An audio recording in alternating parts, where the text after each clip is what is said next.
ನೇ ಅಧ್ಯಾಯದ 20 ಅವ್ಯಕ್ತೋಯಂ ಅಚಿಂತ್ಯೋಯಂ ಅವಿಕಾರ್ಯೋಯಮುಚ್ಯತೆ ತಸ್ಮಾದೇವಂ ವಿದಿತ್ವೈನಂ ನಾನುಶೋಚಿತುಮರ್ಹಸಿ.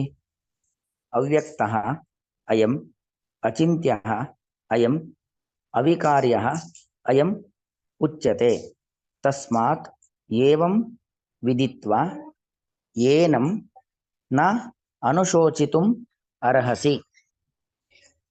ಅಂದ್ರೆ ಭಗವಂತ ಮತ್ತು ಭಗವಂತನ ಪ್ರತಿಬಿಂಬನಾಗಿರುವಂತ ಜೀವ,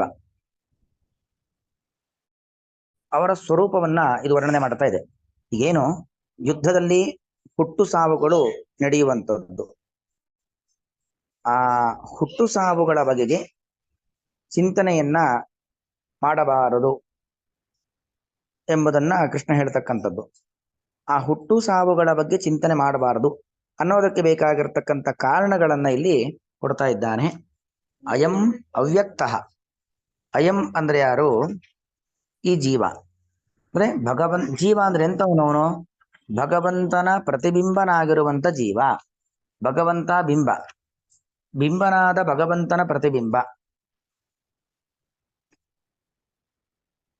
ದೇವರು ಬಿಂಬ, ಅವನ ಪ್ರತಿಬಿಂಬ, ಅವನ ರಿಫ್ಲೆಕ್ಷನ್, ಅದು ನಾವಾಗಿದ್ದೇವೆ. ಭಗವಂತನ ಪ್ರತಿಬಿಂಬನಾಗಿರ್ತಕ್ಕಂಥವನು ನಾವು.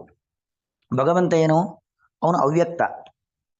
ದೇವರನ್ನ ನಾವು ನಮ್ಮ ಕಣ್ಣಿನ ಮೂಲಕವಾಗಿ ನೋಡ್ಲಿಕ್ಕಾಗಲ್ಲ, ನಾವು ನಮ್ಮ ಇಂದ್ರಿಯಗಳ ಮೂಲಕವಾಗಿ ಭಗವಂತನನ್ನ ಮುಟ್ಲಿಕ್ಕಾಗಲ್ಲ ಅಲ್ವಾ? ಯಾಕಂದ್ರೆ ಭಗವಂತ ಅಪ್ರಾಕೃತ. ಹಾಗಾಗಿ ಭಗವಂತ ಏನವನು? ಅವ್ಯಕ್ತ, ವ್ಯಕ್ತನಾಗುವುದಿಲ್ಲ. ಅಂದ್ರೆ ಪೂರ್ತಿ ದೇವರನ್ನ ತಿಳ್ಕೊಳ್ಳಿಕ್ಕಾಗೋದಿಲ್ಲ. ಹಾಗೆ ಈ ದೇಹದ ಒಳಗಡೆ ಒಬ್ಬ ಆತ್ಮ ಇದ್ದಾನೆ. ಪ್ರತಿಯೊಬ್ಬ ದೇಹ ಧಾರಿಯಾಗಿರುವಂತ ವ್ಯಕ್ತಿಗಳು, ಕೌರವರ ಕಡೆ ಇರುವಂತ ಭೀಷ್ಮಾದಿಗಳಿರಬಹುದು, ಪಾಂಡವರ ಕಡೆ ಇರತಕ್ಕಂತಹ ಧರ್ಮರಾಜ, ಭೀಮ, ಅರ್ಜುನ, ನಕುಲ, ಸಹದೇವಾದಿಗಳಿರಬಹುದು. ಎಲ್ಲರಲ್ಲೂ ಕೂಡ ಆತ್ಮ ಇದ್ದಾನೆ. ಆದ್ರೆ ಆತ್ಮ ಅವನು ಅವ್ಯಕ್ತ. ಅಂದ್ರೆ ಈ ಜಡವಾದ ಶರೀರ ಇದೆಯಲ್ಲ, ಪಂಚಭೂತಗಳಿಂದ ನಿರ್ಮಾಣವಾದ ಪಾಂಚಭೌತಿಕವಾದ ಶರೀರ, ನೋಡಬಹುದು, ಮುಟ್ಟಬಹುದು, ನಾವು ಅದನ್ನು ಫೀಲ್ ಮಾಡಬಹುದು. ಅದಕ್ಕೊಂದು ಫಿಸಿಕಲ್ ಎಕ್ಸಿಸ್ಟೆನ್ಸ್ ಇದೆ, ಭೌತಿಕವಾದ ಒಂದು ಅಸ್ತಿತ್ವ ಇದೆ. ಆದರೆ ಆ ದೇಹದ ಒಳಗಡೆ ಇರುವಂತಹ ಅಣುರೂಪದಲ್ಲಿ ಇರತಕ್ಕಂಥ ಏನು ಆತ್ಮ ಇದ್ದಾನೆ, ಅವನು ಅವ್ಯಕ್ತ. ಅಂದ್ರೆ ಪ್ರಾಕೃತ ಇಂದ್ರಿಯದಿಂದ ನೋಡ್ಲಿಕ್ಕೆ ಸಾಧ್ಯವಿಲ್ಲ. ದೇವರು ಅವ್ಯಕ್ತ, ದೇವರನ್ನ ನಾವು ಪ್ರಾಕೃತ ಇಂದ್ರಿಯದಿಂದ ನೋಡ್ಲಿಕ್ಕೆ ಸಾಧ್ಯವಿಲ್ಲ. ಆದರೆ ಅಪ್ರಾಕೃತ ಸಾಧನೆಯ ಮೂಲಕವಾಗಿ, ಜ್ಞಾನವೆಂಬ ಕಣ್ಣಿನ ಮೂಲಕವಾಗಿ ನಾವು ಭಗವಂತನನ್ನ ನೋಡಬಹುದು. ಹಾಗೆ ಸಾಧನೆಯನ್ನ ಮಾಡಿ ದೇವರನ್ನ ನೋಡ್ಬೇಕು ಹೊರತು ನೇರವಾಗಿ ಭಗವಂತನನ್ನ ಈ ಪ್ರಾಕೃತವಾದ ಇಂದ್ರಿಯಗಳಿಂದ ನೋಡ್ಲಿಕ್ಕೆ ಆಗೋದಿಲ್ಲ. ಹಾಗಾಗಿ ಅಯಂ ಅವ್ಯಕ್ತ, ಅಂತಹ ಅವ್ಯಕ್ತನಾದ ಭಗವಂತ, ಆ ಅವ್ಯಕ್ತನಾದ ಭಗವಂತನ ಪ್ರತಿಬಿಂಬನಾಗಿದ್ದಾನೆ ಈ ಜೀವ. ಹಾಗಾಗಿ ಅವನು ಅಚಿಂತ್ಯ. ಯಾವುದೇ ಒಂದು ವಸ್ತು ಕಣ್ಣಿಗೆ ಕಾಣ್ತಾ ಇದೆ ಅಂದ್ರೆ ನಾವು ಯಾವತ್ತೂ ನೋಡಿದ್ವಿ, ಯಾವತ್ತೋ ನೋಡಿದ ವಸ್ತುವನ್ನ ಎಲ್ಲಿ ಬೇಕಾದ್ರೂ ಕೂತು ನಾವು ಅದರ ಬಗ್ಗೆ ಆಲೋಚನೆಯನ್ನ ಮಾಡಬಹುದು ಅಲ್ವಾ? ಯಾವತ್ತೋ ನೋಡಿರತಕ್ಕಂಥ ವಸ್ತುವನ್ನ ಎಲ್ಲೋ ಒಂದು ಕಡೆ ಕೂತು ಧ್ಯಾನ ಮಾಡಬಹುದು. ಈಗ ತಿರುಪತಿ ತಿಮ್ಮಪ್ಪನ ಪ್ರತಿಮೆ, ನಾವು ತಿರುಪತಿಗೆ ನಿತ್ಯ ಹೋಗದೆ ಹೋದ್ರೂ ಕೂಡ ಯಾವತ್ತೋ ಒಂದು ಬಾರಿ ನೋಡಿ ಬಂದ್ರು ಸಾಕು, ಪ್ರತಿನಿತ್ಯ ಆ ಮೂರ್ತಿಯನ್ನ ನಮ್ಮ ಕಣ್ಣು ಮುಂದೆ ತಂದುಕೊಂಡು ಚಿಂತನೆಯನ್ನ ಮಾಡಬಹುದು. ಅದನ್ನ ನಾವು ಧ್ಯಾನ ಮಾಡಬಹುದು. ಚಿಂತೆ ಮಾಡೋದು ಅಂದ್ರೆ ಕನ್ನಡದ ಚಿಂತನೆ ಅಂತಲ್ಲ, ಚಿಂತೆ ಅಲ್ಲ, ಅದನ್ನು ಕೂತಲ್ಲೇ ನಾವು ಧ್ಯಾನ ಮಾಡಬಹುದು. ಆದ್ರೆ ಈ ಭಗವಂತ ಮತ್ತು ಭಗವಂತನ ಪ್ರತಿಬಿಂಬನಾಗಿರತಕ್ಕಂತಹ ಜೀವಾತ್ಮ, ಅವರಿಬ್ಬರೂ ಕೂಡ ಅವ್ಯಕ್ತರು. ಪ್ರಾಕೃತ ಇಂದ್ರಿಯಕ್ಕೆ ಕಾಣಲ್ಲ. ಪ್ರಾಕೃತ ಇಂದ್ರಿಯಕ್ಕೆ ಕಾಣಲ್ಲ, ಆದ್ರಿಂದಾಗಿ ಪ್ರಾಕೃತ ಇಂದ್ರಿಯಗಳಿಂದಾಗಿ ಆ ಬಿಂಬನಾದ ಪರಮಾತ್ಮನನ್ನಾಗ್ಲಿ ಅಥವಾ ಪ್ರತಿಬಿಂಬನಾಗಿರ್ತಕ್ಕಂಥ ಜೀವನನ್ನಾಗ್ಲಿ ನಾವು ಕೂತು ಧ್ಯಾನ ಮಾಡ್ಲಿಕ್ಕೆ ಆಗೋದಿಲ್ಲ. ಹಾಗಾಗಿ ಅವನು ನಮ್ಮ ಚಿಂತನೆಗೆ ನಿಲುಕದವನು ಅಂತ ಅರ್ಥ. ಅಚಿಂತ್ಯ, ಅಚಿಂತ್ಯ ಎಂಬುದು ಇದರ ಅಭಿಪ್ರಾಯ. ಅಯಂ ಅಚಿಂತ್ಯ ಚಿಂತಯಿತುಂ ಅಯೋಗ್ಯ, ಅಂದ್ರೆ ಸುಲಭದಲ್ಲಿ ಚಿಂತನೆ ಮಾಡ್ಲಿಕ್ಕೆ ಆಗೋದಿಲ್ಲ. ಹೇಗೆ ನಾವು ನೋಡಿದ ಕಣ್ಣು ಬಿಟ್ಕೊಡ್ಲೆ ಕಣ್ಣೆದುರಿನ ವಸ್ತುಗಳು ಕಾಣುತ್ತೆ ಅಲ್ವಾ? ನಮ್ಮ ಕೈ ಆ ಕಡೆ ಈ ಕಡೆ, ನಾವು ನಮ್ಮ ಕೈಯನ್ನು ಆ ಕಡೆ ಈ ಕಡೆ ಹಾಕಿದ ಕೂಡಲೇ ನಮ್ಮ ಕೈಯ ಅಕ್ಕಪಕ್ಕದಲ್ಲಿ ಇದ್ದಂತ ವಸ್ತುಗಳು ನಮಗೇನಾಗತ್ತೆ? ನಿಲುಕತ್ತೆ. ಆ ರೀತಿಯಲ್ಲಿ ಭಗವಂತನನ್ನ ನಾವು ಮುಟ್ಟಿ ಫೀಲ್ ಮಾಡ್ಲಿಕ್ಕೆ ಆಗಲ್ಲ, ಕಣ್ಣಿನಿಂದ ನೋಡ್ಲಿಕ್ಕೆ ಆಗಲ್ಲ, ನಮ್ಮ ಯಾವ ಇಂದ್ರಿಯಗಳಿಂದಲೂ ಭಗವಂತನನ್ನ ಮತ್ತು ಭಗವಂತನ ಪ್ರತಿಬಿಂಬನಾಗಿರತಕ್ಕಂಥ ಜೀವನನ್ನ ನೋಡ್ಲಿಕ್ಕೆ ಆಗೋದಿಲ್ಲ. ಸಾಧನೆಯ ಮೂಲಕವಾಗಿ ಸುಲಭದಲ್ಲಿ ನಾವು ದೇವರನ್ನ ಚಿಂತನೆ ಮಾಡ್ಲಿಕ್ಕಾಗಲ್ಲ. ದೇವರ ಪ್ರತಿಬಿಂಬನಾಗಿರತಕ್ಕಂಥ ಜೀವಾತ್ಮರನ್ನ ಅಷ್ಟು ಸುಲಭದಲ್ಲಿ ನಾವು ಕಾಣ್ಲಿಕ್ಕೆ ಆಗೋದಿಲ್ಲ. ಒಳಗೆ ಆತ್ಮ ಇದ್ದಾನೆ, ನಮ್ಮ ದೇಹದ ಒಳಗೆ ಪರಮಾತ್ಮ ಇದ್ದಾನೆ. ಇದ್ದರೂ ಕೂಡ ಅವರನ್ನ ಸುಲಭದಲ್ಲಿ ನಾವೇನ್ ಮಾಡ್ಲಿಕ್ಕೆ ಆಗೋದಿಲ್ಲ, ಚಿಂತನೆ ಮಾಡ್ಲಿಕ್ಕೆ ಆಗೋದಿಲ್ಲ, ಧ್ಯಾನ ಮಾಡ್ಲಿಕ್ಕೆ ಆಗೋದಿಲ್ಲ ಅನ್ನೋದು ಅಭಿಪ್ರಾಯ. ಚಿಂತನೆ ಮಾಡ್ಲಿಕ್ಕೇ ಆಗೋದಿಲ್ಲ ಅಂತಲ್ಲ, ಧ್ಯಾನ ಮಾಡ್ಲಿಕ್ಕೇ ಆಗೋದಿಲ್ಲ ಅಂತ ಅಭಿಪ್ರಾಯ. ಮತ್ತೇನು,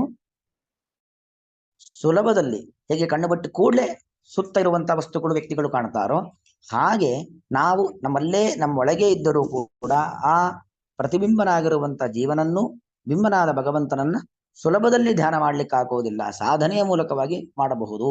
ಅಂದ್ರೆ ಈ ಹಿಂದೆ ಆತ್ಮನ ಬಗ್ಗೆ ನಿರೂಪಣೆಯನ್ನ ಮಾಡ್ದ ಭಗವಂತ. ಅವನು ಅಚ್ಛೇದ್ಯೋಯಂ ಅದಾಕ್ಯೋಯಂ ಅಕ್ಲೇದ್ಯೋ ಶೋಷ ಏವಚ ಅಂತ. ಅಂತಹ ಒಬ್ಬ ಆತ್ಮ ಇದ್ದರೆ ಕಣ್ಣಿಗೆ ಕಾಣಬೇಕಿತ್ತಲ್ವಾ, ನಮ್ಮ ಅನುಭವಕ್ಕೆ ನಿಲುಕಬೇಕಿತ್ತಲ್ವಾ. ಅಂದ್ರೆ ಅನುಭವಕ್ಕೆ ಸುಲಭದಲ್ಲಿ ನಿಲುಕುವವನಲ್ಲ, ಆತ್ಮ ಸಾಕ್ಷಾತ್ಕಾರವನ್ನ ಪಡೆದುಕೊಳ್ಳುವುದು ದೊಡ್ಡ ಸಾಧನೆ. ಅಂತ ಸಾಧನಾ ಮಾರ್ಗದಲ್ಲಿ ಸಾಗಿದರೆ ಮಾತ್ರ ಆತ್ಮ ಸಾಕ್ಷಾತ್ಕಾರವನ್ನ ಪಡ್ಕೊಳ್ಳಿಕ್ಕಾಗತ್ತೆ. ಸುಮ್ಮನೆ ಆತ್ಮ ಸಾಕ್ಷಾತ್ಕಾರವನ್ನ ಪಡ್ಕೊಳ್ಳಿಕ್ ಆಗೋದಿಲ್ಲ ಅನ್ನೋದನ್ನ ಇಲ್ಲಿ ಹೇಳುವಂಥದ್ದು. ಅಯಂ ಅವ್ಯಕ್ತ, ಅಯಂ ಅಚಿಂತ್ಯ, ಅವ್ಯಕ್ತ ಅಚಿಂತ್ಯ, ಅಯಂ ಅವಿಕಾರ್ಯ. ಅದನ್ನ ಹಿಂದೆ ಹೇಳಲಾಗಿದೆ. ಅಚ್ಛೇದ್ಯೋಯಂ ಅದಾಕ್ಯೋಯಂ ಅಕ್ಲೇದ್ಯೋ ಶೋಷ್ಯ ಏವಚ. ಯಾವುದೇ ರೀತಿಯಾಗಿರ್ತಕ್ಕಂತಹ ವಿಕಾರಗಳು ಭಗವಂತನಿಗಿಲ್ಲ. ಆದ್ರಿಂದಾಗಿ ಭಗವಂತನ ಪ್ರತಿಬಿಂಬನಾಗಿರುವಂತಹ ಜೀವನಿಗೂ ಕೂಡ ಯಾವ ರೀತಿಯಾದ ವಿಕಾರಗಳು ಇಲ್ಲ. ವಿಕಾರ ಅಂದ್ರೇನು? ಹುಟ್ಟೋದು ಸಾಯೋದು, ಅದು ಭಗವಂತನಿಗಿಲ್ಲ. ಭಗವಂತ ನಿತ್ಯ. ಭಗವಂತನ ಪ್ರತಿಬಿಂಬನಾಗಿರ್ತಕ್ಕಂಥ ಆತ್ಮನಿಗೂ ಅಷ್ಟೇ ಅವಿಕಾರ್ಯ. ಅಂದ್ರೆ ವ್ಯತ್ಯಾಸ ಇಷ್ಟೇ, ಭಗವಂತ ಪಂಚಭೂತಗಳಿಂದ ನಿರ್ಮಾಣವಾದ ದೇಹದ ಮೂಲಕ ಹುಟ್ಟಲ್ಲ, ಸಾಯಲ್ಲ. ಅವನು ಕೇವಲ ಇದ್ದವನು ಅಭಿವ್ಯಕ್ತನಾಗೋದಷ್ಟೇ. ಆದ್ರೆ ಜೀವಾತ್ಮ ಹಾಗಲ್ಲ, ಪಾಂಚಭೌತಿಕವಾದ ದೇಹದ ಮೂಲಕವಾಗಿ ಹುಟ್ಟುತ್ತಾನೆ. ಅಂದ್ರೇನು? ಪ್ರಕಟನಾಗ್ತಾನೆ. ಜೀವನ ಹುಟ್ಟು ಅಂದ್ರೇನು? ಜೀವನಿತ್ಯನೇ, ಆತ್ಮನಿತ್ಯನೇ. ನಿತ್ಯನಾಗಿರತಕ್ಕಂಥ ಆತ್ಮ ಈ ಪಂಚಭೂತಗಳಿಂದ ನಿರ್ಮಾಣವಾದ ದೇಹದ ಮೂಲಕ ಪ್ರಕಟನಾಗ್ತಾನೆ. ಪಂಚಭೂತಗಳ ದೇಹ ಹೋಯ್ತು ಅಂತಾದ್ರೆ ಅವನು ಅಪ್ರಕಟನಾಗ್ತಾನೆ, ಅವನು ಕಾಣೆಯಾಗ್ತಾನೆ. ಹೀಗೆ ದೇಹದ ಮೂಲಕವಾಗಿ ಪ್ರಕಟವಾಗ್ತಾನೆ, ದೇಹದ ಮೂಲಕವಾಗಿ ದೇಹ ಇಲ್ಲದೆ ಇದ್ದಾಗ ಮಾಯನಾಗ್ತಾನೆ. ಆದ್ರೆ ಅಂತಹ ಪಾಂಚಭೌತಿಕವಾದ ದೇಹದ ಮೂಲಕ ಹುಟ್ಟೋದು, ಪಾಂಚಭೌತಿಕ ದೇಹದಿಂದ ವಿಯುಕ್ತನಾಗೋದು ಅದು ಭಗವಂತನಿಗಿಲ್ಲ. ಹಾಗಾಗಿ ವಿಕಾರ ಇಲ್ಲ ಅಂದ್ರೆ ಹುಟ್ಟು ಸಾವುಗಳಿಲ್ಲ. ಹುಟ್ಟು ಇಲ್ಲ, ಸಾವು ಇಲ್ಲ ಅಂತ ಆದ್ಮೇಲೆ ಹುಟ್ಟು ಸಾವುಗಳ ಮಧ್ಯದಲ್ಲಿ ಬರುವಂತಹ ಸುಖ ದುಃಖ, ಲಾಭ ನಷ್ಟ, ಯಾವುದೂ ಕೂಡ ಭಗವಂತನಿಗೆ ಇರುವಂತದ್ದಲ್ಲ, ಯಾವುದು ಕೂಡ ಭಗವಂತನಿಗೆ ಇಲ್ಲ ಅನ್ನೋದು ಅಭಿಪ್ರಾಯ. ಭಗವಂತನಿಗಿಲ್ಲ ಅಂದಮೇಲೆ ಭಗವಂತನ ಪ್ರತಿಬಿಂಬನಾಗಿರ್ತಕ್ಕಂಥ ನಾವು ಜೀವಾತ್ಮರಿದ್ದೀವಲ್ಲ, ನಮಗೂ ಕೂಡ ಯಾವುದೇ ರೀತಿಯಾಗಿರ್ತಕ್ಕಂತಹ ಹುಟ್ಟು ಸಾವುಗಳ ಮಧ್ಯದಲ್ಲಿ ಸುಖ ದುಃಖಗಳು, ಸೋಲು ಗೆಲುವುಗಳು, ಲಾಭ ನಷ್ಟಗಳು ಇದ್ಯಾವುದೂ ಕೂಡ ನಮಗೆ ಇಲ್ಲ. ಅವಿಕಾರ್ಯ ಅಂದ್ರೆ ಇದೆಲ್ಲ ನಮಗೆ ವಿಷಯ ಪದಾರ್ಥಗಳ ಸಂಪರ್ಕದಿಂದ ಹಿಂದೆ ಬಂದಿದೆ. ಮಾತ್ರಾ ಸ್ಪರ್ಶಾಸ್ತು ಕೌಂತೆಯ ಶೀತೋಷ್ಣ ಸುಖ ದುಃಖತಃ. ಕೇವಲ ಮಾತ್ರಾ ಸ್ಪರ್ಶ, ಇಂದ್ರಿಯಗಳ ಒಂದು ಸ್ಪರ್ಶ, ಇಂದ್ರಿಯಗಳ ಸ್ಪರ್ಶದಿಂದಾಗಿ ಸುಖ, ಇಂದ್ರಿಯಗಳ ಸ್ಪರ್ಶದಿಂದಾಗಿ ದುಃಖ, ಇಷ್ಟೇ ಹೊರತು ನಿಜವಾಗಿ ಆತ್ಮನಿಗೆ ಸುಖವಾಗಲಿ, ಆತ್ಮನಿಗೆ ದುಃಖವಾಗಲಿ, ಲಾಭ ಆಗಲಿ, ನಷ್ಟ ಆಗಲಿ ಇದ್ಯಾವುದು ಕೂಡ ಇಲ್ಲ. ಎಲ್ಲವೂ ಕೂಡ ನಮಗೆ ಪ್ರಾಕೃತ ಇಂದ್ರಿಯಗಳ ಸಂಪರ್ಕದಿಂದ ಸುಖ ದುಃಖ ಇದೆಲ್ಲೂ ಕೂಡ ಬರುತ್ತೆ ಹೋಗುತ್ತೆ ಹೊರತು ಯಾವುದು ಕೂಡ ವಾಸ್ತವವಾಗಿ ಇಲ್ಲ. ಅವಿಕಾರಿ ಅಯಂ ಉಚ್ಯತೆ. ಅಯಂ ಅಂದ್ರೆ ಈ ಜೀವಾತ್ಮ, ಭಗವಂತನ ಪ್ರತಿಬಿಂಬನಾಗಿರ್ತಕ್ಕಂಥ ಜೀವಾತ್ಮ ಈ ರೀತಿಯಾಗಿ ಶಾಸ್ತ್ರದಲ್ಲಿ ಹೇಳಲ್ಪಟ್ಟಿದ್ದಾನೆ. ತಸ್ಮಾತ್ ಏವಂ ವಿದಿತ್ವ, ಹಾಗಾಗಿ ಏವಂ ವಿದಿತ್ವ, ಭಗವಂತನ ಪ್ರತಿಬಿಂಬನಾಗಿರತಕ್ಕಂಥ ಜೀವನನ್ನು ಏವಂ ವಿದಿತ್ವ, ಈ ತರ ತಿಳ್ಕೊಂಡು, ಅಂದ್ರೆ ಈ ರೀತಿಯಲ್ಲಿ ಭಗವಂತನ ಬಗ್ಗೆ ತಿಳಿದ ಮೇಲೆ ಮತ್ತು ಭಗವಂತನ ಪ್ರತಿಬಿಂಬನಾಗಿರತಕ್ಕಂಥ ಜೀವನ ತಿಳಿದ ಮೇಲೆ ನ ಅನುಶೋಚನ ಮರ್ಹಸಿ, ನೀನು ನೋಡಿ ಶೋಕ ಪಡಬಾರದು ಅಂತ ಹೇಳ್ತಾ ಇಲ್ಲ ಕೃಷ್ಣ. ಶೋಕಕ್ಕೂ ಅನುಶೋಕಕ್ಕೂ ಬಹಳ ವ್ಯತ್ಯಾಸ ಇದೆ. ಈಗ ಯಾರು ನಮಗೆ ತುಂಬಾ ಬೇಕಾದವರು, ಅವರಿಗೇನೋ ತೊಂದರೆ ಆಯ್ತು, ದುಃಖ ಪಡ್ತೇವೆ. ಅಥವಾ ಆ ವ್ಯಕ್ತಿ ನಮ್ಮನ್ನ ಬಿಟ್ಟು ಹೋದ, ದುಃಖ ಪಡ್ತೇವೆ. ಅರ್ಜುನ ಭೀಷ್ಮರನ್ನ ಕಳೆದುಕೊಂಡಾಗ, ದ್ರೋಣರನ್ನ ಕಳೆದುಕೊಂಡಾಗ ದುಃಖ ಪಡಬೇಕು. ಅದು ತಾತ್ಕಾಲಿಕ, ಒಂದೋ ಎರಡೋ ದಿವಸ, ಸೂತಕ ಮುಗಿಯುವವರೆಗೂ ಒಂದಷ್ಟು ದುಃಖ ಇರುತ್ತೆ. ಆಮೇಲೆ ಅವನವನ ಜೀವನವನ್ನು ನೋಡ್ಕೊಳ್ಳೇಬೇಕು, ಅವನವನ ಸಾಧನಾ ಮಾರ್ಗದಲ್ಲಿ ಇರಲೇಬೇಕು. ಅದನ್ ಬಿಟ್ಟು ಅನುಶೋಕ, ಅಂದ್ರೆ ನಿರಂತರ ಅಂತ ಅರ್ಥ. ನಿರಂತರವಾಗಿ ಶೋಕ ಸಾಗರದಲ್ಲಿ ಮುಳುಗಿ ಬಿಟ್ಟರೆ ಹೋದವರಂತೂ ಹೋದ್ರು, ವಾಪಸ್ ಬರ್ಲಿಕ್ಕೆ ಸಾಧ್ಯ ಇಲ್ವಾ? ಇವನು ಕೂಡ ಹಾಳಾಗಿ ಹೋಗ್ಬೇಕಾಗತ್ತೆ ಅಲ್ವಾ? ಬರೀ ದುಃಖದಲ್ಲಿ ಮುಳುಗಿ ಕೂತು ಬಿಟ್ಟು ಅನ್ನ ನೀರು ಏನೂ ಇಲ್ಲದೆ, ಕೆಲಸ ಕಾರ್ಯ ಯಾವುದೂ ಇಲ್ಲದೇನೆ ಸುಮ್ಮನೆ ಕೂತ ಅಂತಾದ್ರೆ ಇವನ ಜೀವನವನ್ನು ಹಾಳು ಮಾಡ್ಕೊಂಡಂಗಲ್ವಾ? ಹಾಗಾಗಿ ಕೆಲವೊಂದು ನಿರಂತರವಾಗಿ ನಡಿಲೇಬೇಕಾದದ್ದು, ಯಾವುದು ನಡಿಲೇಬೇಕೋ, ನಡೆಯುತ್ತೋ, ಬದಲಾಯಿಸ್ಲಿಕ್ಕೆ ಆಗೋದೇ ಇಲ್ವೋ ಅದ್ರ ಬಗ್ಗೆ ದುಃಖ ಪಡಬಾರದು. ಅಂದ್ರೆ ದುಃಖ ತಾತ್ಕಾಲಿಕವಾಗಿ ಪಡಬೇಕು. ಯಾಕಂದ್ರೆ ಆ ದೇಹದ ಜೊತೆಗೆ ನಮಗೊಂದು ಸಂಬಂಧ ಇತ್ತು. ಆ ದೇಹದಿಂದ ನಾವು ಆ ದೇಹದಾರಿಯಾದ ಆತ್ಮನಿಂದ ಉಪಕಾರವನ್ನು ಪಡೆದುಕೊಂಡಿದ್ದೇವೆ. ನಮ್ಮಿಂದ ಅವರಿಂದ ನಮಗೆ ಪರಸ್ಪರ ಸಹಕಾರಗಳಾಗಿದ್ದಾವೆ. ಹಾಗಾಗಿ ದುಃಖ ಪಡಬಹುದು, ಆದ್ರೆ ಶೋಕವೋ ಪರವಾಗಿಲ್ಲ. ಆದ್ರೆ ಅನುಶೋಕ ತಪ್ಪು. ಅನುಶೋಕ ಅಂದ್ರೆ ನಿರಂತರವಾಗಿ ದುಃಖ ಸಾಗರದಲ್ಲಿ ಮುಳುಗೋದು, ಅದು ತಪ್ಪು. ಅಂತಹ ಕೆಲಸವನ್ನ ನೀನು ಮಾಡಬಾರದು. ಅದಕ್ಕೆ ಕೃಷ್ಣ ಏವಂ ವಿದಿತ್ವ, ಏನಂ ಅಂದ್ರೆ ಇವನನ್ನು ಅಂದ್ರೆ ಅರ್ಥ ಏನು? ಭಗವಂತನ ಪ್ರತಿಬಿಂಬನಾಗಿರುವಂತ ಜೀವನನ್ನು ಏವಂ ವಿದಿತ್ವ, ಈ ರೀತಿಯಾಗಿ ತಿಳಿದುಕೊಂಡ ಮೇಲೆ. ಈ ರೀತಿಯಾಗಿ ಅಂದ್ರೆ ಅರ್ಥ ಏನು? ಅವನಿಗೆ ಹುಟ್ಟಿಲ್ಲ, ಸಾವಿಲ್ಲ, ಅವನಿಗೆ ಅವನನ್ನ ಆತ್ಮನ್ನ ಸುಡ್ಲಿಕ್ಕಾಗಲ್ಲ, ತುಂಡು ಮಾಡ್ಲಿಕ್ಕಾಗೋದಿಲ್ಲ, ಒಣಗಿಸ್ಲಿಕ್ಕಾಗಲ್ಲ, ಒದ್ದೆ ಮಾಡ್ಲಿಕ್ಕಾಗೋದಿಲ್ಲ. ಅವನಿಗೆ ಸುಖ ಇಲ್ಲ, ದುಃಖ ಇಲ್ಲ, ಲಾಭ ಇಲ್ಲ, ನಷ್ಟ ಇಲ್ಲ, ಯಾವ ರೀತಿಯಾಗಿರ್ತಕ್ಕಂಥ ವಿಕಾರಗಳು ಇಲ್ಲ. ಒಬ್ಬರ ಮೇಲೆ ಅಸೂಯೆ ಇಲ್ಲ, ಮತ್ತೊಬ್ಬರ ಮೇಲೆ ಪ್ರೀತಿ ಇಲ್ಲ, ಯಾವ ವಿಕಾರಗಳು ಕೂಡ ಆತ್ಮನಲ್ಲಿ ಇಲ್ಲ ಅಂತ ತಿಳಿದುಕೊಂಡ ಮೇಲೆ ಅವನು ನಿತ್ಯನಾಗಿದ್ದಾನೆ, ಅವನಿಗೆ ಹುಟ್ಟು ಸಾವುಗಳಿಲ್ಲ. ಇಷ್ಟೆಲ್ಲ ಆತ್ಮರ ಬಗ್ಗೆ ತಿಳ್ಕೊಂಡ ಮೇಲೆ ನಾ ಅನುಶೋಚಿತ ಅರ್ಹಸಿ ಅಲ್ವಾ? ತಿಳಿಯದೇ ಇದ್ದಾಗ ದುಃಖ ಪಡೋದು ಸರಿ. ಈಗ ಒಬ್ಬ ವ್ಯಕ್ತಿ ನಮಗೆ ತುಂಬಾ ಹತ್ತಿರದ ಸಂಬಂಧ ಅಂತ ಇಟ್ಕೊಳ್ಳೋಣ, ಅದು ಗಂಡ ಹೆಂಡತಿ ಆಗ್ಬೋದು, ತಂದೆ ಮಕ್ಕಳಾಗಿರ್ಬೋದು, ಏನೇ ಆಗಿರಬಹುದು. ಅವನ ಬಗ್ಗೆ ನಮಗೆ ಸರಿಯಾಗಿ ಗೊತ್ತಿರೋದಿಲ್ಲ. ಗೊತ್ತಾದ ಮೇಲೆ ನಾವು ಆರಂಭದಲ್ಲಿ ದುಃಖ ಬರುತ್ತೆ, ಅಯ್ಯೋ ಈಗ ಇಂತಹ ಕೆಲಸ ಆಗೋಯ್ತಲ್ಲ, ನಾನು ಅಂದುಕೊಂಡದೊಂದು, ಈಗ ಅವನಿಗೆ ಇರೋದು ಒಂದು ರೀತಿಯಲ್ಲಿ ಅಥವಾ ಅವಳು ಇರೋದು ಒಂದು ರೀತಿಯಲ್ಲಿ ಅಂತ ದುಃಖ ಪಡ್ತೇವೆ ತಾತ್ಕಾಲಿಕ. ಆದರೆ ಆ ವ್ಯಕ್ತಿಯನ್ನ ಬದಲು ಮಾಡ್ಲಿಕ್ಕೆ ಆಗೋದೇ ಇಲ್ಲ ಅಂತ ಆದ್ಮೇಲೆ ನಿರಂತರ ದುಃಖ ಪಡ್ತಾ ಕೂತು ಬಿಟ್ರೆ ನಮ್ಮ ಜೀವನ ನಾವು ಹಾಳು ಮಾಡ್ಕೊಂಡಂಗಲ್ವಾ? ಯಾರೋ ನಮಗೆ ತುಂಬಾ ಬೇಕಾದವರು, ತುಂಬಾ ಪರಮ ಆಪ್ತರು, ನಮ್ಮ ಜೊತೆಯಲ್ಲೇ ಇರತಕ್ಕಂಥವ್ರು, ಗಂಡಿಗೆ ಹೆಣ್ಣಾಗ್ಬೋದು, ಹೆಣ್ಣಿಗೆ ಗಂಡಾಗ್ಬೋದು, ಹೆಣ್ಣು ಗಂಡಿಗೆ ಮಕ್ಕಳಾಗಿರಬಹುದು, ಬಂಧು ಬಾಂಧವರಾಗಿರಬಹುದು. ಅವರಿಂದ ನಮಗೇನೋ ಮೋಸ ಆಯ್ತು, ಅವರಿಂದ ನಮಗೇನೋ ತೊಂದರೆ ಆಯ್ತು, ಅವರಿಂದ ನಮಗೆ ಯಾವುದೋ ರೀತಿಯಲ್ಲಿ ಅವ್ಯವಹಾರಗಳು ಅವರಿಂದ ನಮಗೆ ನಡೀತು, ನಮ್ಮ ವಸ್ತುಗಳನ್ನು ಅಪಹಾರ ಮಾಡಿ ಏನೋ ಒಂದು ತೊಂದರೆ ಆಯ್ತು. ಆಗ ನಾವು ಆ ವ್ಯಕ್ತಿಯಿಂದ ದೂರ ಇರೋ ಪ್ರಯತ್ನ ಮಾಡಬೇಕು. ಆ ವ್ಯಕ್ತಿಯ ಜೊತೆಗೆ ಇದ್ದಂತಹ ಒಂದು ಬಾಂಧವ್ಯ, ಪ್ರಾಮಾಣಿಕವಾದ ಬಾಂಧವ್ಯವನ್ನ ಕಳಚಿಕೊಳ್ಬೇಕು ಹೊರತು ಹೀಗಾಯ್ತಲ್ಲ ಅಂತ ನಿರಂತರವಾಗಿ ದುಃಖ ಪಟ್ಕೊಂಡು ಕೂತ್ರೆ ಏನಾಗುತ್ತೆ?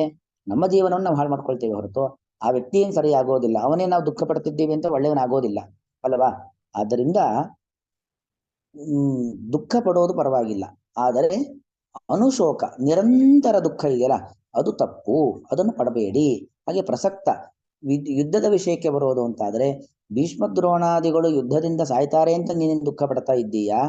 ಅದು ಸರಿ, ಪಾಠ ಮಾಡಿದ ಗುರುಗಳು ನಮ್ಮ ವಿರುದ್ಧವಾಗಿ ಹೋರಾಟಕ್ಕೆ ನಿಂತಿದ್ದರಿಂದಾಗಿ ನಮ್ಮ ಕೈಯಿಂದಲೇ ಸಾಯ್ತಾರೆ ಅನ್ನೋ ಒಂದು ಬೇಸರ ಆಗತ್ತೆ. ಆದರೆ ಏನು ಮಾಡ್ಲಿಕ್ಕಾಗಲ್ಲ. ಅಲ್ಲಿ ಸಾಯ್ತಾ ಇರುವುದು ಯಾವುದು? ಕೇವಲ ಭೀಷ್ಮರ ದೇಹ, ಕೇವಲ ದ್ರೋಣರ ದೇಹ ಹೊರತು ಅವರ ಆತ್ಮ ಅಲ್ಲ. ಅಲ್ಲದೆ ಅವರು ಸಾಯ್ಲಿಕ್ಕೊಂದು ಕಾರಣವೂ ಕೂಡ ಇದೆ.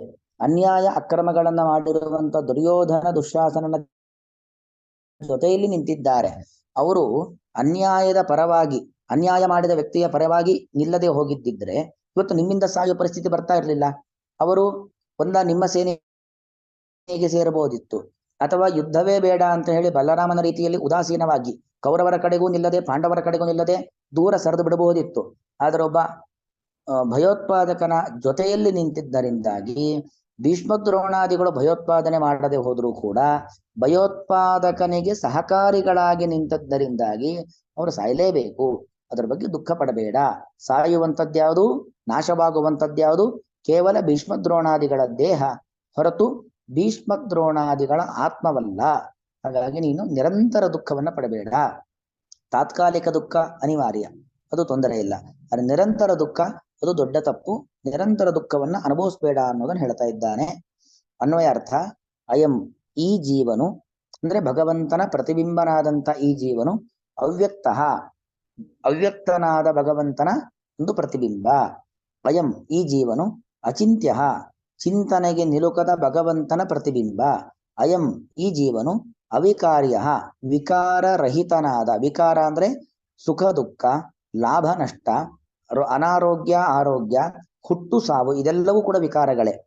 ದುಃಖ ದುಮ್ಮಾನ ಎಲ್ಲವನ್ನೂ ವಿಕಾರ ಅಂತ ಕರೆಯುವುದು. ಯಾವುದೇ ಇಂತಹ ವಿಕಾರಗಳಿಲ್ಲದ ಭಗವಂತನ ಪ್ರತಿಬಿಂಬ ಎಂಬುದಾಗಿ ಇತಿ ಈ ರೀತಿಯಾಗಿ ಉಚ್ಯತೆ, ಶಾಸ್ತ್ರಗಳಲ್ಲಿ ಉಕ್ತವಾಗಿದೆ.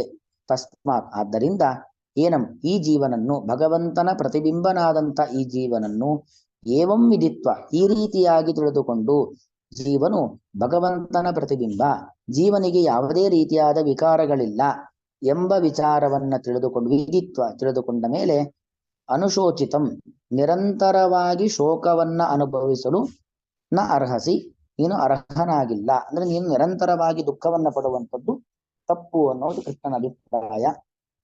ಅವ್ಯಕ್ತೋಯಮಚಿಂತ್ಯೋಯಂ ಅವಿಕಾರ್ಯೋಯಮುಚ್ಯತೆ ತಸ್ಮಾದೇವಮಿರಿತ್ವೈನಂ ನಾನುಶೋಚಿತುಮರ್ಹಸಿ. ಶ್ರೀಕೃಷ್ಣಾರ್ಪಣಮಸ್ತು.